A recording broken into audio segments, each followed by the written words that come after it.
Welcome back to my channel. If you're new here, my name is kalinjax. I create content where I discuss my experience of becoming a denture wearer at age 26 and then transitioning to dental implants and everything that has happened along the way in the last 12 years since I had my teeth extracted. So if that's the kind of content that you're interested in, make sure that you click the subscribe button so that you get all of my updates. And today's video is sponsored by Ivoclar Vivadent. For those of you who do not know who Ivoclar is, they are a dental manufacturing company that creates all of the products that dental professionals use to treat patients like us, including my teeth.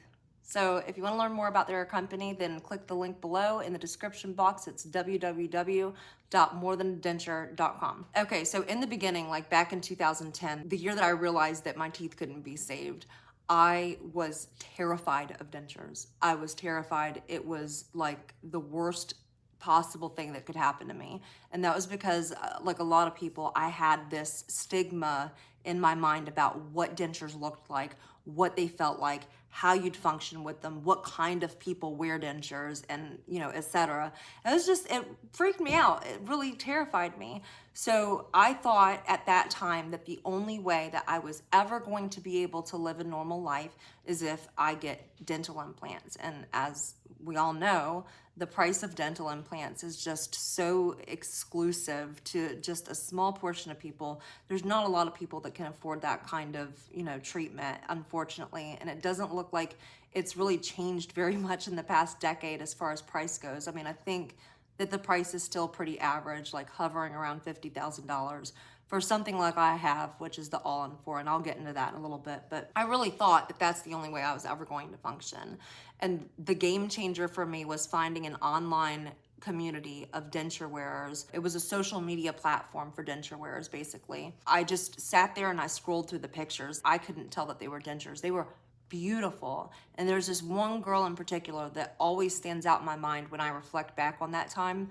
And I can still remember the picture. I can remember her smile. And I thought, like, that's goals. That's what I want. And so immediately I was like, this is pretty terrifying. I don't want to have to do it. I'm going to have to do it. And if that's the result that is possible for me, like, I'm all for it. So I ended up getting my teeth extracted in 2010. I still was under the impression, like, me and my parents had talked about it, like they were going to work out some kind of financing option supposedly, so that I could get implants like around the 6-month mark. Even though I saw these people and I thought that they looked beautiful, like their smiles were gorgeous, I still was very hesitant and very skeptical as to whether or not I would really be able to function with the dentures. I've still had implants in my mind, but I got my dentures and then quickly after realized that my parents are not going to be able to finance implants or anything close to that. And it didn't matter, like, especially after I got my first reline. Like, over that first year of being a denture wearer, my life just changed so significantly in every single area. Like, no more pain, no more embarrassment, no more covering my smile. Everything was better. So I didn't really see a need to rush into getting implants. Like, I was okay. I was doing perfectly fine. My diet, like, I could eat well with my dentures, and I know that that's not the case for everybody, but it was definitely the case for me. It wasn't an urgent situation, so I kind of put that out of my mind. But the interesting thing here is that my denture journey coincides with my YouTube journey, right? Because it was around the 2-week mark that I created my first video and posted it to YouTube. And so I quickly started building like a following and had even more engagement with people who were in similar situations to me. And that includes like dentists. So I was in contact with dental professionals that were educating me along the way. Like, they were very excited to see a patient's perspective, and I was eager to hear their perspective. I learned a lot that I wasn't aware of when I came into my journey as a denture wearer. One of the things that I learned about was bone loss. And so I always had that in the back of my mind. And it's different for everybody, like how rapidly they lose bone once they lose teeth. It's not this linear process that applies to everybody. It's all dependent on genetic factors, lifestyle factors, etc. But knowing my dental history and my mom's, I knew that that was like a strong possibility. If I don't have any teeth to preserve that bone, it's gonna start disappearing, and I didn't know what the future looked like for me. I was ready for it. I'd already gone through so many crazy things with my teeth. Like, if that's something that's in my future, what am I going to do about it? Like, until I can afford implants, there's really no use in dwelling on that and being miserable. But then in 2012, there was this contest that I entered. I ended up winning the contest and I got implants. I was announced the winner on January 1st, 2013. And then in April of 2013, I flew out to Las Vegas and I got my all-on-4 implants. The teeth that I got, because you have to remember, like, there's two components when it comes to the all-on-4. You've got the implants themselves, which are just rods. They're just metal posts that are in your gums, and I have 4 on top and 4 on bottom, and then they screw into that. So that's what it looks like. It just, it looks like a denture. It's the same thing. It's just that these have casings and access holes so that they screw into the implants. So implants and then the actual prosthesis. That's the two main components when it comes to implants. The most expensive part of that is the implants. The most complicated part of the process is the implants. And I went to a really skilled prosthodontist and got those implants, and I got my first set of hybrids. Unfortunately, I don't have the first set that I got. This is my permanent set that I got. The first set that I received was like a transitional, kind of like the difference between your immediate dentures and your permanent dentures. So I've got those here to just show the difference. This was my first set of dentures. That was the immediate set that was placed the day of extractions. And that's the set that I got after I spent a year healing. So when my gums were all healed up, I replaced this set for this one up here. It's no different with the all-on-4. You get the temporary set first, and then that temporary set is replaced with a more robust permanent set. So I got my temporary set, and I don't know, it was a lot. It was a lot. Like, the contest was a lot. The feelings of, I can't believe this is happening to me. I never thought that this would be possible. That was a lot. The buzz on social media when I won, that was a lot. Like, the whole thing was just a lot. And then I went and flew out to Vegas. I think that's the first time that I had been on a plane since I was a child. So that was scary. Then I get out there and I go through the surgery. Like, I had to be put under for the surgery, which was terrifying to me. I never thought that I'd do something like that, but looking back, I wish that I could get put under every time I have dental work, because it was wonderful. So it was just so much going on, and then building that anticipation and coming down from pain medication and stuff. When they brought that mirror out and I looked at myself, I was like, I don't know what I think about this. I need to make another video explaining like what your reaction might be to even the best looking teeth. Like, when you see yourself and it's different and it's a shock, like, there's so many emotional things at play that I don't think people really anticipate happening, and it happened to me. So they gave me the mirror and I looked at myself for the first time, and I was like crying because I was happy that it happened, but I wasn't really happy with the way that they looked.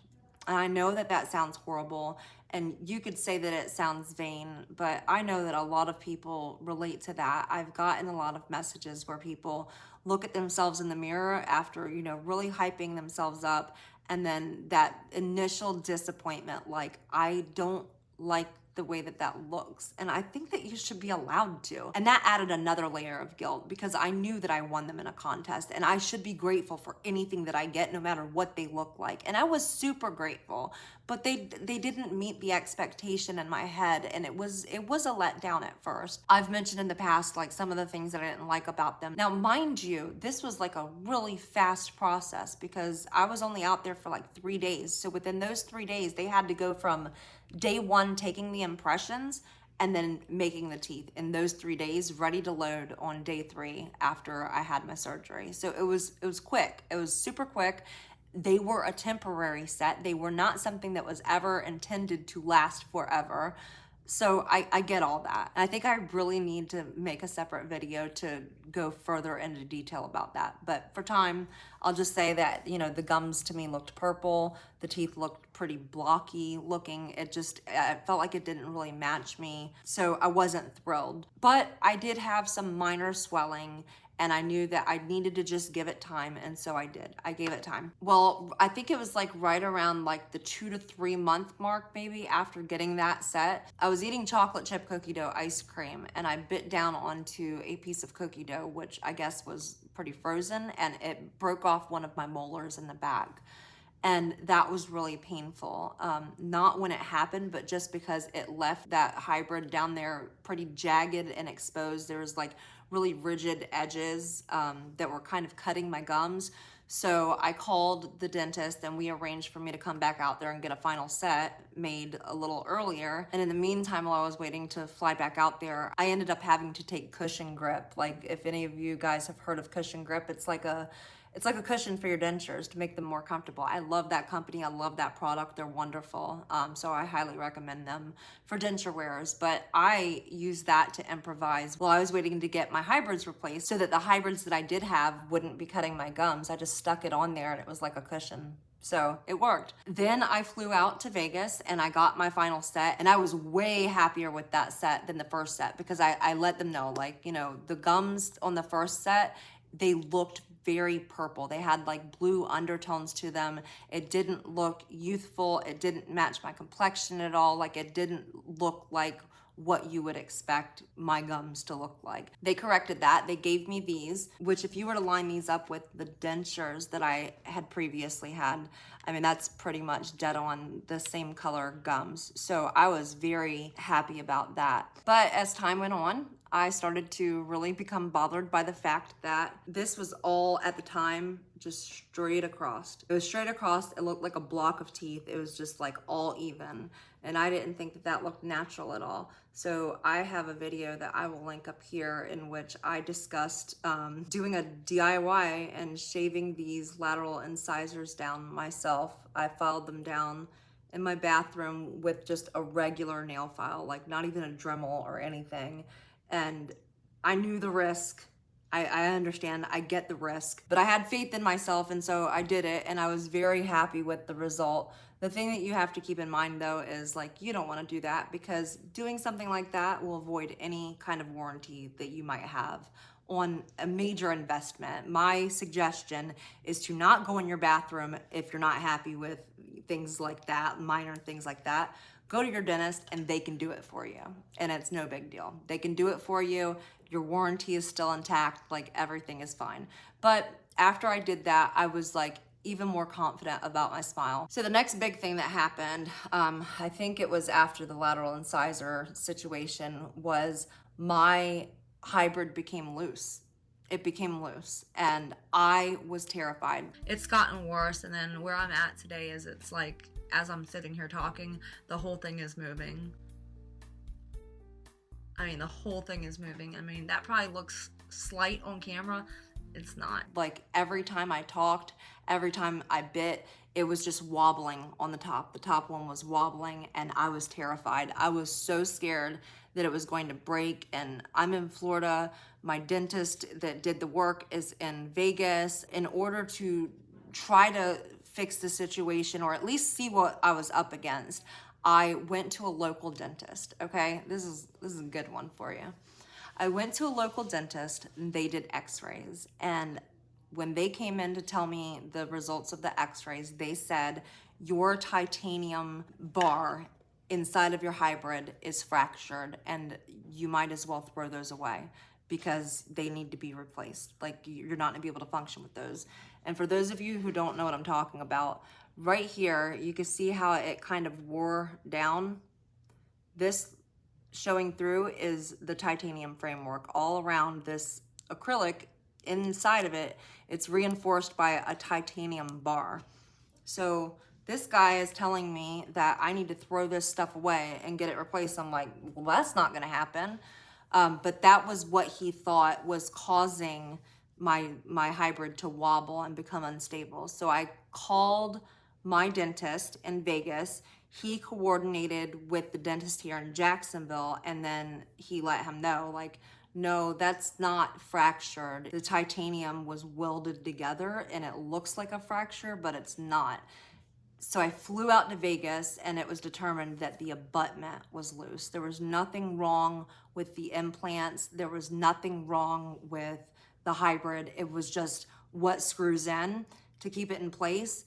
That was loose and it just needed to be tightened. And once it was tightened, everything was back to normal. So that should emphasize the importance of getting a second opinion before you go, throwing your stuff away. So all of that transpired between 2013 and 2014. In 2014, Ivoclar reached out to me and asked if I would like for them to make me another set. I'm really eager to share this with you guys so that you can see, because a lot of you have had questions on what's available, what's out there, what's the best you can get for your money's worth. They made another set, and that's what I currently have here, and it is like, this is the best that I could have ever received. I don't think that I could have gotten much better than what I have right now. They are absolutely gorgeous. They went beyond my expectations. I am so in love with them. I'm still, after several weeks of having them, checking myself out in the mirror and cheesing hardcore every single time I walk by it. And I'm still so happy with my smile. And that was, I think I got this set back in 2015. That's when it was finalized. So that's how long I've been rocking this set of teeth. And I've never had any major issues with this at all. Now, while I was going through the process of getting these, which this was not 3 days at all, this was like, I think over the course of almost a year it took before these were ready, because there was a lot of preliminary work that had to be done. One of which was my gums were inflamed, I think on this side of my mouth, up here around one of my implants. It was red, it was puffy, it was throbbing. When I touched it, there was a lot of pain. There was nothing wrong with the implant though. It was just the tissue surrounding the implant. So what they determined was that there was excess tissue in that area that needed to be removed in order for me to clean under my hybrids. Also, they had to modify my hybrid. They had to eliminate some of the material here to allow for better cleaning. What was happening was, like, the water was not getting that area clean enough because there was so much tissue, it wasn't penetrating through. So they modified this, eliminated the extra material here to allow more space for cleaning. Then they took this tissue here, they removed that surgically, and they grafted it on this side of my mouth over one of my implants. One of the implants up here was kind of exposed. There was not enough tissue covering it, because you want to have enough tissue covering your implant so that plaque doesn't really get in there. Like, it creates kind of like a barrier to keep your implants healthy. And when I say that that's like the most painful thing that I ever experienced outside of the shots in the moment are very, very intense, and that was painful for me. But this procedure, I didn't feel it when it was happening because I was numb. It was after, when I was healing. It took weeks for me to completely heal from that, and it was a burning pain. It was miserable. I was on Percocet for that. So that was an ordeal, but it did help the situation. It made it easier to clean, so that when I got my new hybrids, which is what I have now, like, I don't have any issues going on. And seriously, ever since I got these, ever since they took care of the tissue stuff and they made these hybrids for me, I've never had a problem. I know that the implant debate is like pretty heavy online, at least the last time I checked, because for one, it's expensive. But then there's also another camp that thinks that implants are just going to fail. Like, why would you bother? Why would you do that if they're just gonna fall out and fail? And I have talked to many people who have had implants fail, and then they get that corrected, like the implant, like it fails, they have to have it removed, they get another implant in there, that one ends up failing, and they just have a disastrous experience. But like, in my research about implants, it looks like they have between a 90 to 95% success rate. So really, it's only causing problems for about 5% of people that get the implants.